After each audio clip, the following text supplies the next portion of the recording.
Do you have deals that are just getting stuck or stalled, they're not progressing, and you want to know how to move clients through the sales cycle?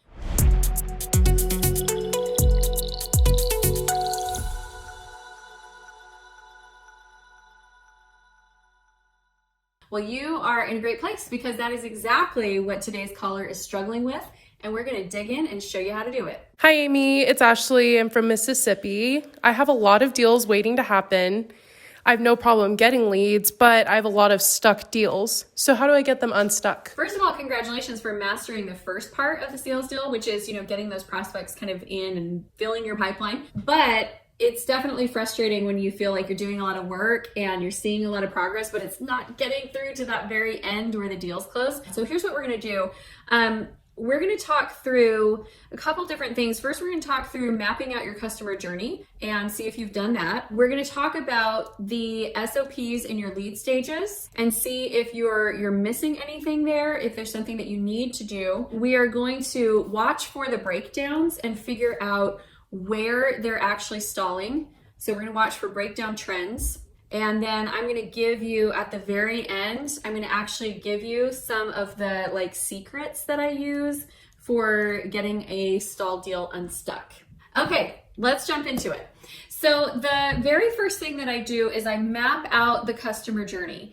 And this is important because what sometimes happens when deals are getting stalled is it's showing you that there's a need that they have at that point that you have not yet addressed. So when we know the customer journey, we can start to identify where they are getting stalled. A lot of people, their deals get stalled right at the get-go, which is getting them to schedule the appointment.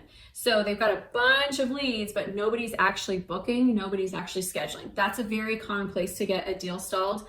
Another common place is in that pending, where it's like you had the sales call, they're interested, but now they're not continuing to progress. So again, at the end, I'm going to give you my specific strategies that I use for how to get those deals unstuck. But for now, let's kind of keep going through this journey. So the first thing that I look at is my basic SOPs. So these are the basic things that I do in order to get people to move forward. I'm going to focus in first on you haven't gotten them to schedule yet. You're going to hate this one. Can I just tell you right now? You're going to hate it. Let's have our boohoo fest and then we'll get over it and we'll deal with it. The number one reason why you're not getting people to schedule is you're not calling them enough times. I wish truly that I could call people one or two times and they would schedule.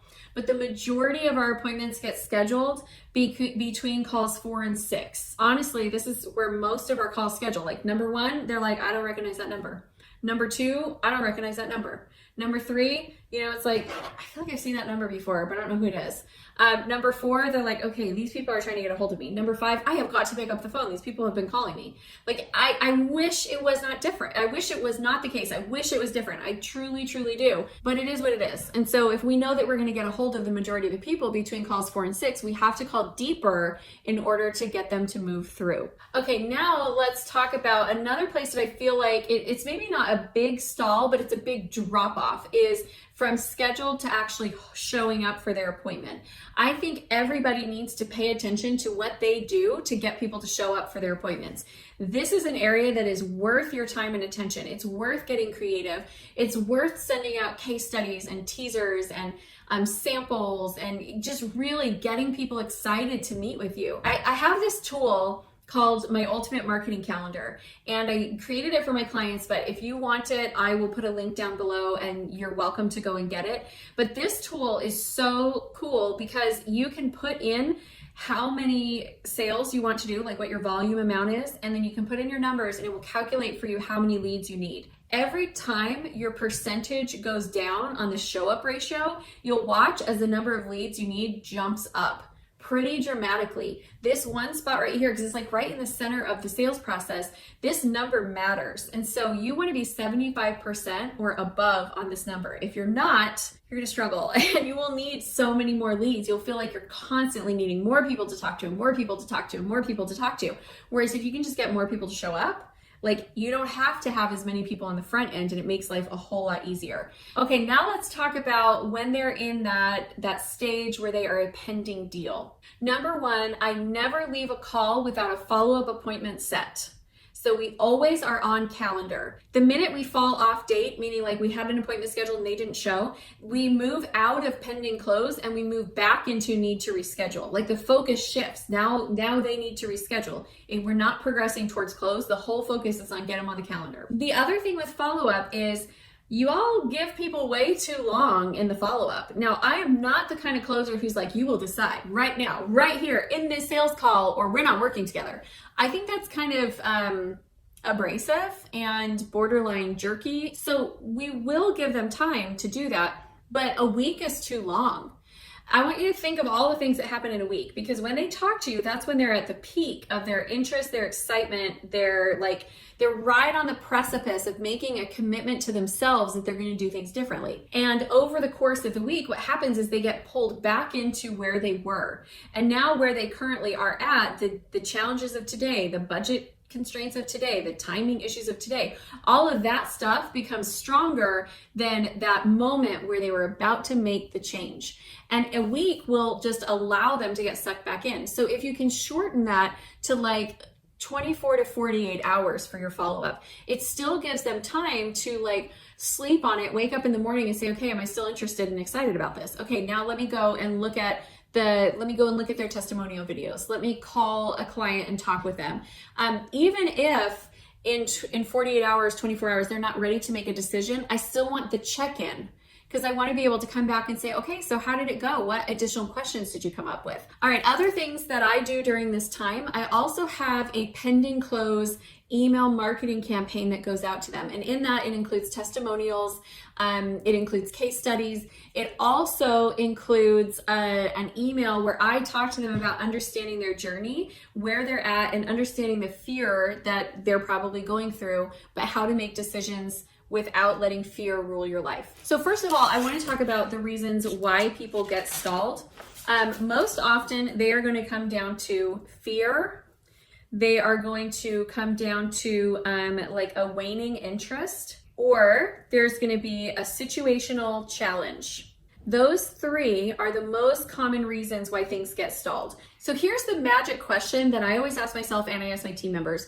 What does this person need to progress? So what I do in that case is I acknowledge the situational challenge, and I'll say, hey, I know you've had XYZ going on and that is really a big deal and it's affecting a lot of things. Can you and I jump on a call and see if I can give you a couple of tips for how to help navigate that now? And then, we can talk about when is going to be the right time for us to move forward. One of the things that you'll notice in all of these where I'm trying to get them unstuck is I'm not trying to be confrontational. I'm trying to take the pressure off. It's like I need to release the pressure a little bit so that they will be willing to talk to me, because what's happening for them is their pressure is building. So they're in like a pressure cooker, and I'm not in a pressure cooker. And I always want people to feel like I'm the person who helps relieve their stress. So all of my language is going to be a little bit de-escalating in these so that they want to come and they want to talk with me. The next one is waning interest. Like their interest is kind of slowly going down. And what I need to do in this one is I've got to remind them of all of the things that they told me that they wanted. So what I would do here is I would probably send them a video.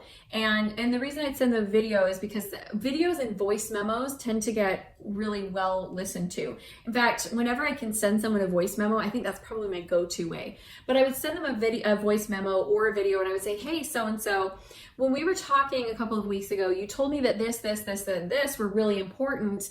I'm curious, has something changed there? Because it seems like the sense of urgency is gone. Do you still want those things? Is that still the objective or the goal? So I'm trying to get them to recommit to what they told me that they wanted, because usually what it is their interest in having the stuff didn't change.